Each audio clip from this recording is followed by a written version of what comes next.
నమస్కారం city news కి స్వాగతం. ముందుగా ముఖ్యాంశాలు.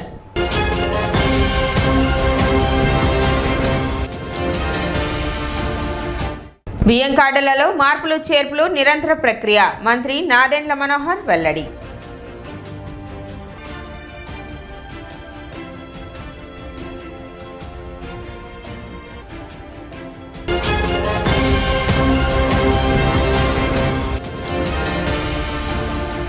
టీడీపీ కార్యాలయంలో నిర్వహించిన గ్రీవెన్స్ కార్యక్రమంలో 16 అర్జీలు.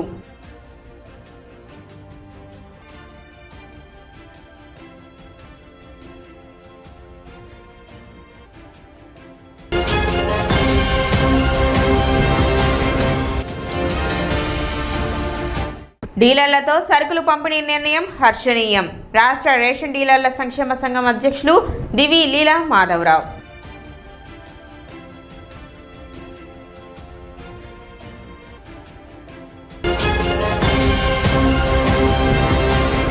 కొత్తగా బియ్యం కార్డుల కోసం అలాగే పాత వాటిలో మార్పులు చేర్పుల కోసం ఎప్పుడైనా దరఖాస్తు చేసుకోవచ్చునని, అది నిరంతరం జరిగే కార్యక్రమమని పౌర సరఫరాల శాఖ మంత్రి నాదెండ్ల మనోహర్ తెలిపారు. గురువారం నాటికి 5,48,176 దరఖాస్తులు వచ్చాయని, వాటిలో మార్పుల కోసం 4,09,000 దరఖాస్తులు అందగా కొత్త కార్డుల కోసం వచ్చినవి 60,000 అని వివరించారు. కొత్త దరఖాస్తులను 21 రోజుల్లో పరిశీలించి అర్హులైన వారికి జూన్లో క్యూఆర్ కోడ్తో కూడిన స్మార్ట్ కార్డులు ఇస్తామన్నారు. వైఎస్ఆర్ కాంగ్రెస్ పార్టీ ప్రభుత్వ హయాంలో బియ్యం కార్డుల సమాచారం అంతా గ్రామ వార్డు సచివాలయాలతో అనుసంధానించడంతో సమస్యలు ఎదురయ్యాయని, వాటిని ఎప్పటికప్పుడు పరిష్కరిస్తున్నామని చెప్పారు. వివాహమైన వారు బియ్యం కార్డులో పేరు చేర్చుకోవాలంటే వివాహ పత్రిక, ఫోటోలు, సర్టిఫికెట్లు అవసరం లేదని, వాటిని అడగొద్దని గ్రామ వార్డు సచివాలయ సిబ్బందికి స్పష్టం చేశారు. వయసుతో సంబంధం లేకుండా ఎవరైనా దరఖాస్తు చేసుకునే వీలు కల్పించామని తెలిపారు. వివిధ రాష్ట్రాల్లో ఉద్యోగాలు చేస్తున్న వారు, విదేశాల్లో ఉంటున్న వారు కార్డుల నుండి తమ పేరు తొలగించుకునేందుకు అవకాశం ఇచ్చామని, కుటుంబంలో ఎవరైనా చనిపోయి ఉంటే వారి పేరును తొలగించవచ్చునని, హిజ్రాలకు బియ్యం కార్డులు ఇస్తామని, వారు కూడా దరఖాస్తు చేసుకోవచ్చునని తెలిపారు. మాకు ప్రభుత్వ ఆదేశాల మేరకు మాకు 21 రోజుల సమయం ఉంటుంది. ఒక అప్లికేషన్ తీసుకున్న తర్వాత 21 రోజుల్లో అప్లికేషన్ స్వీకరించిన తర్వాత తప్పకుండా మేము పరిష్కారం చేస్తాం. అర్హత ఉన్న వాళ్ళకి ఇమీడియట్గా ఇచ్చేస్తాం. అర్హత లేని వారికి ఈ కారణాల వల్ల మేము ఇవ్వలేకపోతున్నాం అని చెప్తాం. గ్రామ సచివాలయం, వార్డు సచివాలయం నుంచి వస్తారు, ఎగ్జామిన్ చేస్తారు, ఫీల్డ్ లెవెల్ విజిట్ చేస్తాం. ఆ పొరపాట్లు లేకుండా చూడడానికి వివిధ శాఖలు దీంట్లో క్షేత్రస్థాయిలో బాగా అప్రమత్తమై పనిచేస్తూ ఉన్నాయి. 4,24,59,128 మందికి ఉచితంగా మేము రైస్ కార్డ్స్ మేమే జారీ చేస్తాం జూన్ మాసంలో. ఆ ఇన్ఫర్మేషన్ పూర్తిగా మా దగ్గర ఉంది. దాంట్లో ఎక్కడ లోపం లేదు. కొత్తగా ఎవరైతే అప్లై చేసుకుంటున్నారో ఈ మార్పులు చేర్పుల కోసం మీరు ఎవ్వరు కూడా ఆందోళన చెందొద్దు. కొంచెం సమయం ఇవ్వండి, టెక్నికల్ ఇష్యూస్ కొంచెం రిజాల్వ్ చేసుకుంటాం. ఏ రోజుకి ఆ రోజు మేము మార్పులు తీసుకొస్తున్నాం. ఎందుకంటే కొన్ని సమస్యలు క్షేత్రస్థాయి నుంచి వస్తున్న సమాచారాన్ని బేస్ చేసుకుని ఒక మార్పు తెస్తున్నాం. ప్రభుత్వం ఎప్పుడు కూడా సామాన్యుడికి అందుబాటులో ఉండే విధంగా టెక్నాలజీని ఉపయోగించుకుని మరొకసారి మీరు ఇబ్బంది కలగకుండా ఉండడానికి కోసం ఈ సమాచారం మొత్తం డేటాబేస్లో క్రోడీకరించుకుని వన్స్ అండ్ ఫర్ ఆల్ మీకు ఈ రైస్ కార్డ్ అనేది పర్మనెంట్గా ఉండేటట్టు ఒక ప్రయత్నం చేస్తున్నాం. ఈ స్మార్ట్ రైస్ కార్డ్ అనేది దానికోసమే ప్రయత్నం. క్యూఆర్ కోడ్ పెట్టాం దాంట్లో. భవిష్యత్తులో మీరు ఎక్కడ కూడా వెళ్ళవసరం లేదు మార్పులు చేర్పుల కోసం. ఆటోమేటిక్గా మీరు రేషన్ తీసుకున్నప్పుడే మీకు అప్గ్రేడేషన్ జరిగిపోతూ ఉంటుంది. ఆ సమాచారం ఉండిపోతుంది మా దగ్గర. కాబట్టి క్షేత్రస్థాయి నుంచి వస్తున్న ప్రధానమైన సమస్యలు నేను అడ్రస్ చేస్తాను. వాటికి పరిష్కారం చేయగలిగాం. మొట్టమొదటిది మ్యారేజ్ సర్టిఫికేట్ కావాలని చాలా మందిని ఇబ్బంది పెడుతున్నారు. చాలా స్పష్టంగా ఆదేశాలు జారీ చేయడం జరిగింది. ఎట్టి పరిస్థితుల్లో కూడా మ్యారేజ్ సర్టిఫికేట్ అవసరం లేదు. మ్యారేజ్ సర్టిఫికేటే కాదు, పెళ్లికి సంబంధించిన కార్డు కానీ ఫోటో కానీ అది కూడా అవసరం లేదు.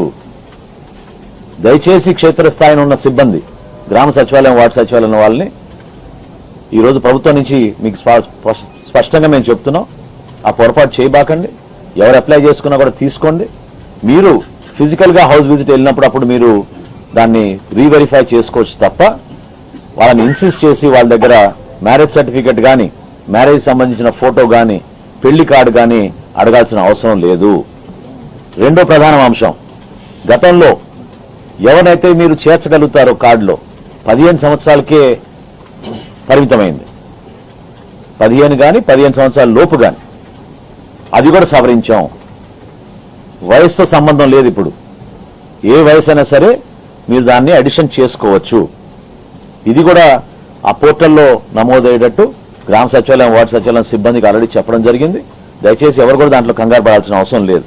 మెంబర్ డిలీషన్ మాత్రం ఓన్లీ డెత్ కేసెస్కి పరిమితం చేస్తున్నాం ప్రస్తుతం. ఒకటి డెత్ కేసులో, రెండోది ఎవరైతే మైగ్రేషన్లో ఇతర రాష్ట్రాలకు వెళ్ళారో, మూడోది ఎవరైతే మైగ్రేషన్లో ఇతర దేశాలకు వెళ్ళారో వాళ్ళ వరకు మేము చాలా క్లియర్గా ఈ ఫెసిలిటీ మేము అందిస్తున్నాం. ట్రాన్స్జెండర్స్కి, లింగ మార్పిడి జరిగిన వాళ్ళకి ఈ అవకాశం కల్పించాం.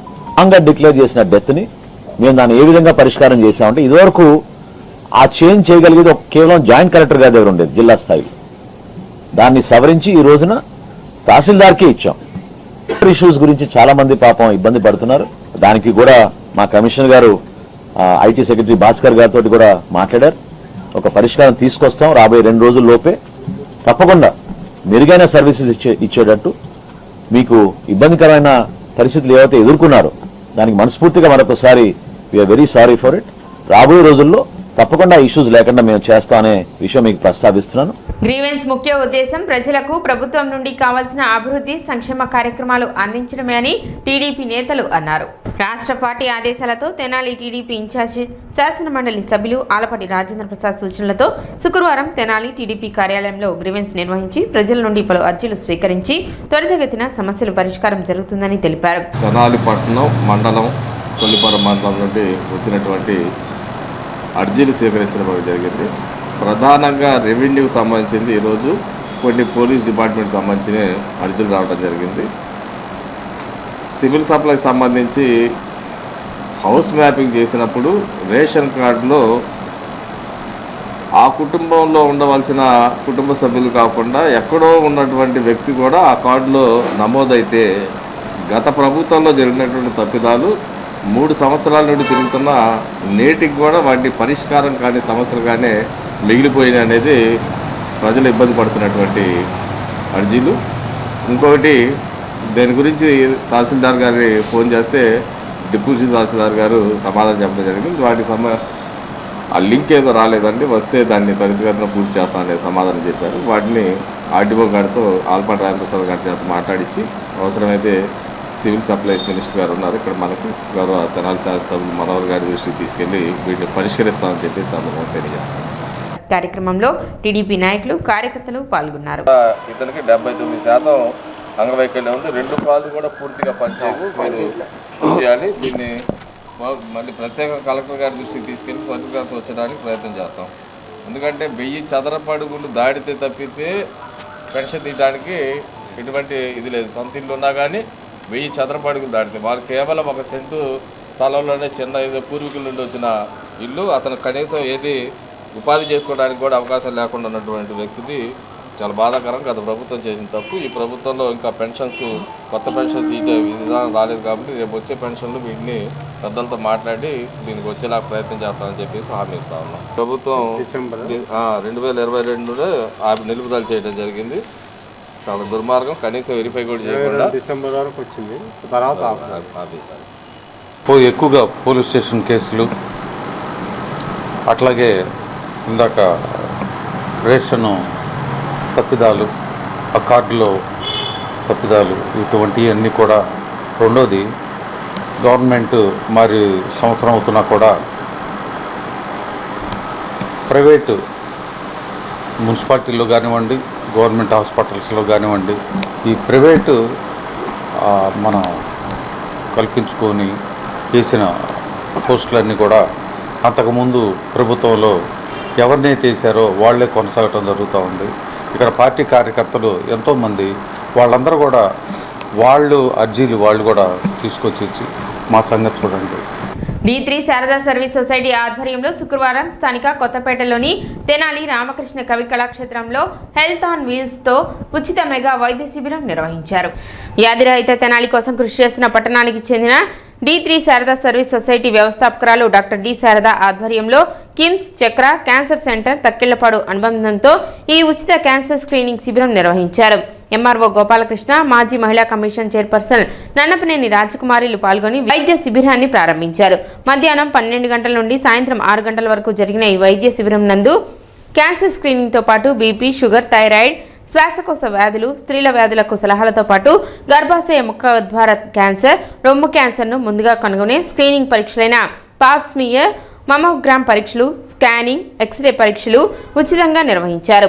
అన్ని రకాల వ్యాధి నిర్ధారణ పరీక్షలు ఒకే చోట జరిగేలా హెల్త్ ఆన్ వీల్స్ వాహనంలో ఏర్పాటు అభినందనీయమని వ్యాధిరహిత తెనాలికి డాక్టర్ శారద చేస్తున్న కృషిని తహసీల్దార్ గోపాలకృష్ణ, మాజీ మహిళా కమిషన్ చైర్పర్సన్ నన్నపనేని రాజకుమారిలు ప్రశంసించారు. జబ్బుల్ని ఆపేయాలి. దీన్ని ఎలా మేము ప్రివెంటివ్ కేర్ అని అంటాం, మా భాషలో ప్రోయాక్టివ్గా వర్క్ చేయాలి అని కూడా అంటాం. ఎందుకంటే రాబోయే జబ్బుల్ని ఎలా గుర్తెరగగలము అనేది స్క్రీనింగ్ పద్ధతుల ద్వారా ఒక వైద్య విద్య అభ్యసించిన వారికి తెలుస్తుంది. అలా మన ప్రాంతంలో దాదాపు మనం 90,000 మంది దాకా ఇప్పటికి స్క్రీనింగ్ చేస్తున్నాము. దాంట్లో మన డేటా తీసుకున్నదైతే దాదాపు 40-50 కేసులు క్యాన్సర్స్ని డయాగ్నైజ్ చేశాము ఈ గత 5 ఏళ్లలో. అలాగే మిగతా వ్యాధులు ఎన్సిడీస్ అంటాము, అవి కూడా ఉన్నా సరే, అంటే డయాబెటీస్ కానీ హైపర్ టెన్షను, థైరాయిడ్ ఉన్నా తదుపరి వాళ్ళకి ఏమేమి వస్తాయి అనేది కూడా ముందుగానే గమనించి ఇది మీకు రాబోతుంది, ఈ జాగ్రత్త తీసుకోండి అని చెప్పడం కూడా జరిగింది. ఇప్పుడు నేను గమనించింది ఏంటంటే, మనం ఎంత కృషి చేసినా సరే ఈ క్యాంప్స్ ద్వారా కొంతవరకే లాభం ఉంటుంది. అలాగే ఈ క్యాన్సర్ నివారణ పరీక్షలు చేయించుకోమని పబ్లిక్లో అడుగుతూ ఉంటే ఎవరు వచ్చేవాళ్ళు కూడా తక్కువయ్యారు. ఎందుకు ఇలా అంటే అవగాహన లేకపోవటం, హెల్త్ లిటరసీ అనేది మన కంట్రీలో తక్కువగా ఉండటం, కొంత భయం, వెళ్తే ఏం చెప్తారు అనే భయం. దీనికి మంచి కౌన్సిలింగ్ కావాలి. అలాగే డాక్టర్కి పేషెంట్కి మధ్య కూడా మంచి సంబంధాలు, ప్రేమ ఆప్యాయత ఉన్నప్పుడు ఈ పరీక్షలు చేయించుకోవటానికి వారు వెనక్కి తగ్గట్లేదు. అందుకని ఇవన్నీ కూడా, ఈ బ్యారియర్స్ అన్నీ కూడా క్రాస్ అవ్వాలనే ఉద్దేశంతో హెల్త్ ఆన్ వీల్స్ అనేది ఈ మధ్య మనం పోయిన నెలలో మన సబ్ కలెక్టర్ గారి ఆధ్వర్యంలో స్టార్ట్ చేయడం జరిగింది. అది మీ డోర్ లెవెల్కి, ప్రతి గడపకి, ఇంటింటికి ఎక్కడైతే స్త్రీమూర్తి ఉన్నారో వారి దగ్గరికి వచ్చి వారికి అవసరమైన టెస్టులన్నీ చేయటమే కాకుండా లోపల మేము గమనించిన వాటిని మన గవర్నమెంట్ హెల్త్ రీసోర్సెస్ ఏవైతే ఉన్నాయో వాటికి కనెక్ట్ చేసే ఉద్దేశంగా దీన్ని ఆరంభించడం జరిగింది. మన ప్రయాణంలో మేము కూడా మీకు తోడున్నాము అని అంటూ కిమ్స్, చక్ర హాస్పిటల్స్ కానీ, ఇక్కడ తక్కిళ్ళపాడులో చాలా పెద్ద క్యాన్సర్ హాస్పిటల్ స్టార్ట్ చేశారండి. వారు ఇవాళ వారి బస్సు ఈ కిమ్స్ హైదరాబాద్ నుంచి వచ్చింది. ఆ బస్సులోనే మనకు అన్ని ఫెసిలిటీస్, ఈవెన్ మ్యామోగ్రామ్ తోటి సహా ఉన్నాయండి. కార్యక్రమంలో కిమ్స్, చక్ర క్యాన్సర్ సెంటర్ వైద్యులు, సిబ్బంది పాల్గొన్నారు.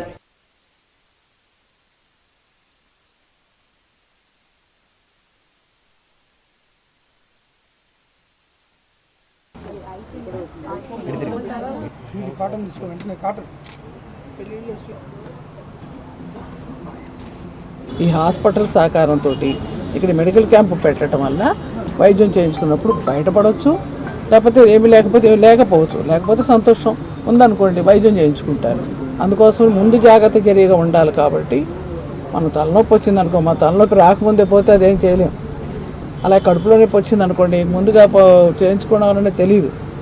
కానీ క్యాన్సర్ అట్లా కాదు, మన లోపల తినేస్తూ పెయిన్ అనేది ఏం తెలియకుండా, నొప్పి లేకుండా ఒక భయంకరమైనటువంటి వ్యాధి అనేటువంటి క్యాన్సర్ అనే సంగతి అందరికీ తెలుసు. అందుకోసం ఏంటంటే నొప్పి ఉంటే ఆ నొప్పి ఉంది కాబట్టి చేయించుకుంటాం.